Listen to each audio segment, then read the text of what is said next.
Les troupes de la République populaire démocratique de Corée ont démontré leur haut niveau de professionnalisme dans la région de Koursk, leur résilience et leur héroïsme aux côtés des soldats russes. Ce n'est pas moi qui le dis, c'est une citation de Valery Gerasimov, le chef de l'état-major général de l'armée russe. En fait, on le sait depuis l'automne 2024 qu'un contingent de soldats nord-coréens a été déployé dans la région de Koursk pour assister les Russes dans leur opération de reconquête, mais à la fois Moscou et Pyongyang ont constamment nié cet engagement, et ce mensonge a été relayé avec constance par leurs relais médiatiques et sur les réseaux sociaux. Mais voilà, le rideau est tombé, alors parlons-en.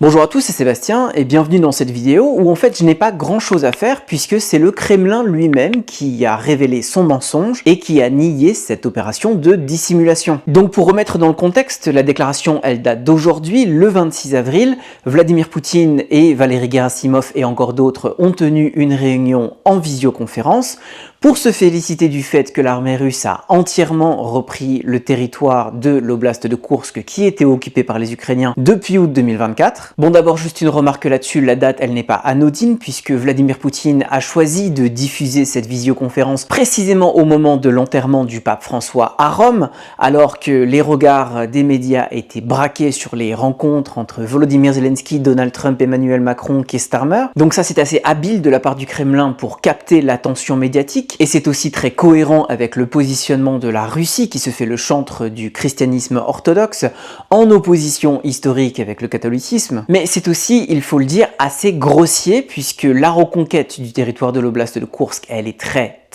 relative. Déjà, ça fait plus d'un mois et demi que Soudzha est tombé et que on sait tous que l'opération ukrainienne, elle est pliée dans l'oblast de Koursk. Mais surtout, c'est pas comme si il fallait s'imaginer que désormais, il y a un soldat russe campé tous les 100 mètres le long de la frontière entre la Russie et l'Ukraine et que l'intégralité du territoire russe est reconquis. En fait, il y a encore des combats ici et là, il y a des positions ukrainiennes en territoire russe, que ce soit dans l'oblast de Koursk ou dans l'oblast de Belgorod, et il y a aussi des positions russes en territoire ukrainien, que ce soit dans l'oblast de Soumy ou dans l'oblast de Kharkiv. Ce n'est pas comme si les opérations militaires épousaient strictement les limites administratives de la frontière. Mais enfin bref, le plus important ce n'est pas ça, c'est le compliment de Valery Gerasimov à l'endroit des troupes nord-coréennes qui ont donc assisté les Russes dans leur opération de reconquête. Comme je le dis, on le sait depuis 2024, Pyongyang avait dépêché un contingent d'environ 12 000 hommes pour se battre aux côtés des Russes dans l'oblast de Koursk.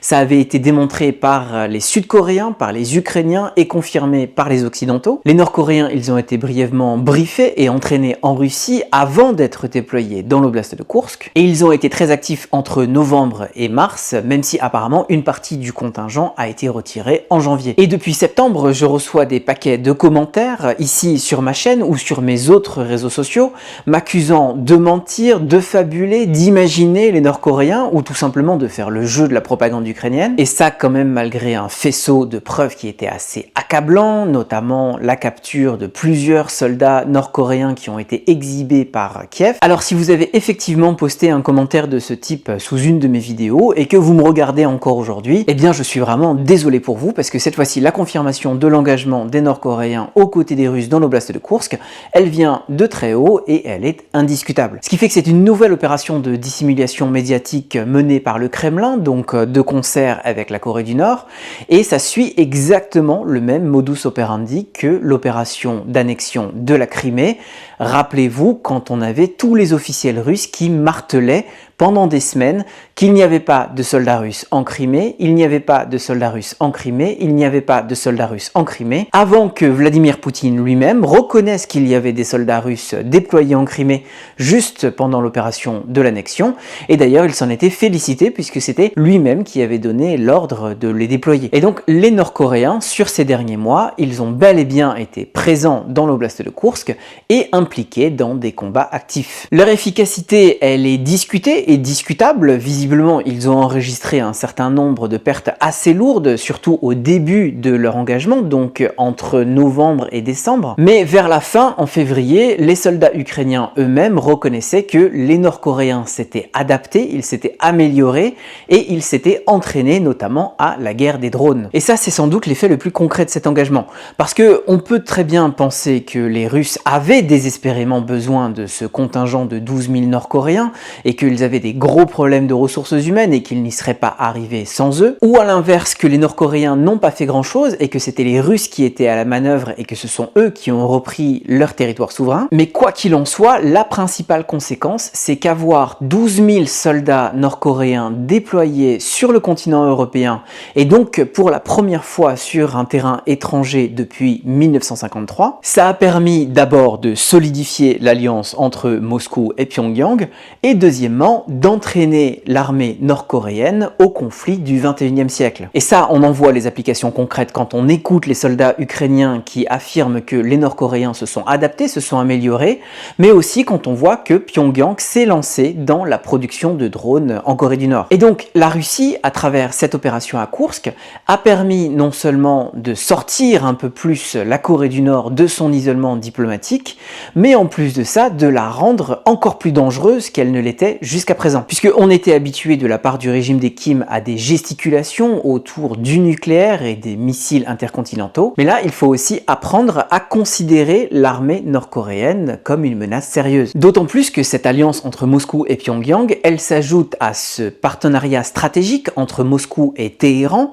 Donc l'Iran et la Russie ont récemment signé un traité de partenariat stratégique et que tout ça s'imbrique dans les liens étroits que la Russie entretient avec la Chine. Ce qui fait qu'après plus de 3 ans d'invasion généralisée d'Ukraine et de tous les conflits en cascade qu'on a eu au Proche et au Moyen-Orient, eh bien cette alliance entre la Russie, la Corée du Nord et l'Iran, plus la Chine, elle est semble-t-il plus forte que jamais, alors que le concept d'Occident, il a été tué et enterré par Donald Trump il y a déjà quelques semaines, que l'Ukraine semble forcée à devoir accepter des compromis qui sont particulièrement douloureux, et que les Européens se posent encore et toujours la question de l'envoi de troupes en Ukraine sous la forme d'une force de maintien de la paix ou d'une force de réassurance, on ne sait pas encore très bien. Et encore une fois, les Européens et les Américains pendant assez longtemps, ils ont fait beaucoup pour soutenir l'Ukraine, et on comprend aussi les raisons pour lesquelles ils ne se sont pas impliqués plus directement, mais ce qu'on voit c'est que dans le même temps, les Nord-Coréens, ils y sont allés, ils ont agi et ils en retirent les bénéfices aujourd'hui. Je rajoute juste encore un point sur cet engagement. Il est clair que ce contingent de 12 000 hommes, c'est pas ça qui a fait pencher la balance de la guerre du côté russe. Et à mon sens, les Russes, ils auraient réussi à récupérer ce territoire de l'oblast de Koursk avec ou sans les Nord-Coréens.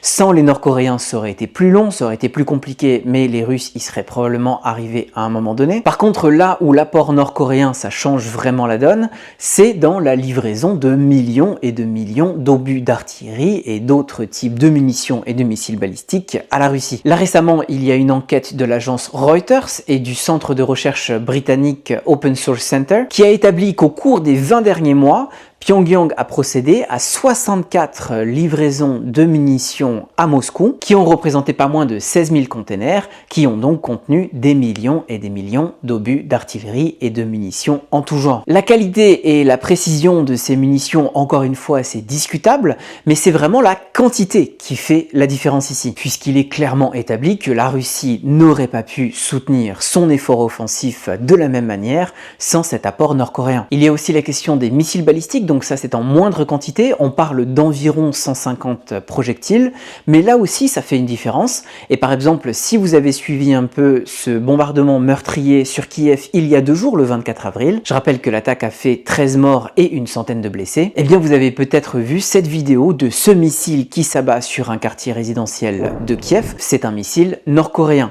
Et d'ailleurs, les Ukrainiens ont disséqué un peu les débris et ils ont trouvé plus d'une centaine de composants électroniques étrangers, dont de la technologie américaine. Donc ça montre aussi à quel point les Nord-Coréens et les Russes parviennent à contourner les sanctions internationales et à se fournir en composants électroniques et autres. Ce qui fait que ce soit l'envoi de ce contingent sur le terrain ou ces livraisons de munitions, eh bien cette contribution nord-coréenne, elle nous apprend énormément sur la manière dont la Russie mène sa guerre contre l'Ukraine, et effectivement ça a appris aussi beaucoup aux Nord-Coréens eux-mêmes. Et oui, cet engagement, il est bien réel puisqu'il a été confirmé par Valéry Gerasimov qui s'en est même félicité. Voilà, je m'arrête là. Merci d'avoir regardé cette vidéo jusqu'au bout, je file et je vous retrouve très vite.